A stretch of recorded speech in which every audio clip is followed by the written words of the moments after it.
Production Possibility Curve, PPC. Production Possibility Curve analyzes graphically the problem of scarcity and choice present in an economy. It shows the maximum possible production of different combinations of two goods that can be produced with a given technology and resources. Production possibility curve എന്ന് പറയുന്നത് ഒരു ഇക്കോണമിയെ സംബന്ധിച്ച് അവിടെയുള്ള scarcity choice പ്രോബ്ലംസിനെ ഗ്രാഫിക്കലായി represent ചെയ്യുകയാണ്. അതായത് ഒരു ഇക്കോണമിയെ സംബന്ധിച്ച് അതിന്റെ ലഭ്യമായ വിഭവങ്ങളെ കാര്യക്ഷമമായി വിനിയോഗിക്കുകയാണെങ്കിൽ അതിന് ഉൽപ്പാദിപ്പിക്കാൻ പറ്റുന്ന രണ്ട് വസ്തുക്കളുടെ രണ്ട് ഉൽപ്പന്നങ്ങളുടെ വിവിധ കോമ്പിനേഷനുകളെയാണ് ഒരു പ്രൊഡക്ഷൻ പോസിബിലിറ്റി കർവ് റെപ്രസെന്റ് ചെയ്യുക. It also analyzes how much the production of one commodity has to be decreased when producing some other commodity.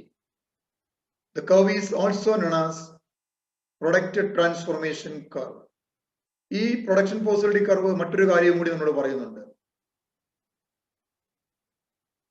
ഒരു ഉൽപ്പന്നത്തിന്റെ ഉൽപാദനം നിശ്ചിത അളവ് വർദ്ധിപ്പിക്കാൻ മറ്റൊരു ഉൽപ്പന്നത്തിന്റെ ഉൽപാദനം എത്ര കണ്ട് കുറയ്ക്കണം എന്ന് കൂടി പറയുന്നുണ്ട്.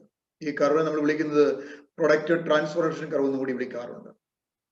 So this concept of production possibility curve is based on some assumptions like the factors of production are limited. The factors are used only for the production of two goods X and Y. The production techniques is given.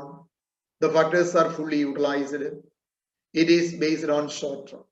ഈ production possibility എന്ന് പറയുന്ന concept ഏതാനും അസംഷൻസിനെ ആശ്രയിച്ച് നിൽക്കുന്നു. ഏതൊക്കെയാണത്?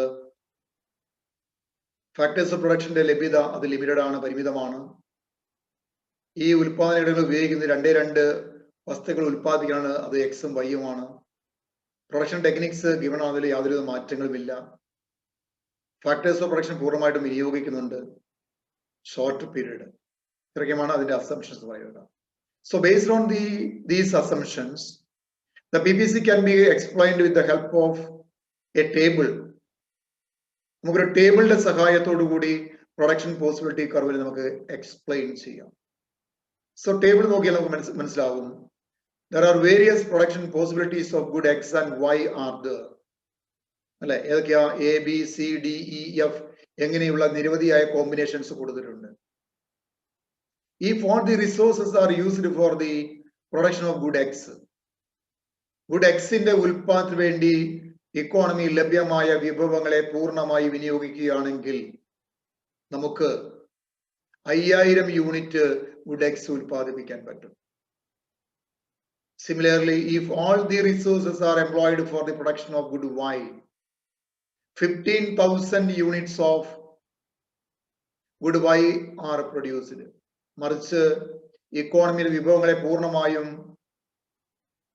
Y ഉൽപ്പാദിപ്പിക്കാൻ ഉപയോഗിക്കുകയാണെങ്കിൽ 15,000 Y ഉൽപ്പാദിപ്പിക്കാൻ നമുക്ക് സാധിക്കും. So these are the two extremes of production possibilities. ഇതാണ് പ്രൊഡക്ഷൻ പോസിബിലിറ്റി രണ്ട് എക്സ്ട്രീം എന്ന് പറയുന്നത്.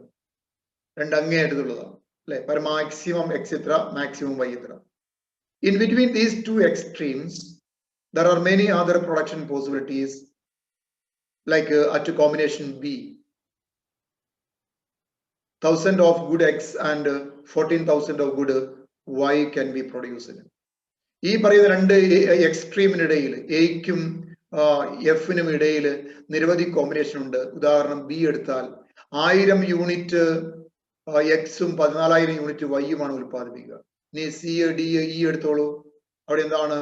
ഗുഡ് എക്സ് 2000, 3000, 4000 എന്നും ഗുഡ് വൈ 12,000, 9,000, 5,000 എന്നും കാണാൻ പറ്റും. So it is clear that more of one goods can be obtained by cutting down the production of other goods. ഒരു ഉൽപ്പന്നത്തിന് എക്സിന്റെ കൂടുതൽ ഉൽപ്പാദിപ്പിക്കണമെങ്കിൽ വൈയുടെ അളവ് കുറയ്ക്കണം, മറിച്ച് വൈയുടെ കൂടുതൽ ഉൽപ്പാദിപ്പിക്കണമെങ്കിൽ എക്സിന്റെ അളവ് കുറയ്ക്കണം. For example, if the producer produces within the combination C, the producer is ready to sacrifice 2 units of good Y for the production of 1 more unit of good X. ഇപ്പോൾ ഉദാഹരണം എടുക്കുക, സി എടുക്കുക. ഇവിടെ നിന്നാണ് പ്രൊഡ്യൂസറെ സംബന്ധിച്ച് 2 unit means 2000 unit Y sacrifice ചെയ്യാൻ തയ്യാറായി. ഇതിനു വേണ്ടിയാ 1000 യൂണിറ്റ് എക്സിന് വേണ്ടി. അപ്പോൾ ഒരു ഉൽപ്പന്നത്തിന്റെ അളവ് കുറച്ചുകൊണ്ട് മാത്രമേ മറ്റൊരു ഉൽപ്പന്നത്തിന്റെ അളവ് കൂട്ടാൻ സാധിക്കുകയുള്ളൂ. So this production possibility schedule can be shown in a diagram. ഇത് നമുക്ക് ഒരു ഡയഗ്രത്തിലേക്ക് നമുക്ക് കാണിക്കാൻ പറ്റും. ഈ ഡയഗ്രം നോക്കാം. Good X and Y are measured along X axis and Y axis respectively. X ൽ good X ഉം Y axis ൽ good Y ഉമാണ് നമ്മൾ റെപ്രസെന്റ് ചെയ്തിരിക്കുന്നത്. AF എന്ന് പറയുന്ന നോക്കാം, AF നോക്കാം നിങ്ങൾക്ക്. Is the production possibility curve which is derived by joining the production possibility point A, B, C, D, E and F. അല്ലെ, നോക്കുക. Point A, point B, point C, point D, point E, F, ഇതെല്ലാം കൂടി കൂടിച്ചേർത്താണ് നമുക്ക് കിട്ടിയിരിക്കുന്നത് ഈ പറയുന്ന production possibility curve കിട്ടിയിരിക്കുന്നത്. ഓരോ പോയിന്റിലും PPCയിലെ ഓരോ പോയിന്റിലും എന്താണ് കാണിക്കുന്നത്, എന്താണ് എഫിഷ്യന്റ് ഫോർ പ്രൊഡക്ഷൻ ഉള്ളതാണ്. ഓരോ പോയിന്റും അവിടെ എന്താണ് ഫുൾ എംപ്ലോയ്മെന്റ് ഉണ്ട്, എഫിഷ്യൻസി ഇൻ പ്രൊഡക്ഷൻ ഉണ്ട്, അവിടെ വേസ്റ്റേജ് ഇല്ല എന്നുള്ളതാണ്. ഓക്കെ, ഇതാണ് പ്രൊഡക്ഷൻ പോസിബിലിറ്റിയുമായി ബന്ധപ്പെട്ട് പറയാനുള്ള കാര്യങ്ങൾ. Okay, thank you.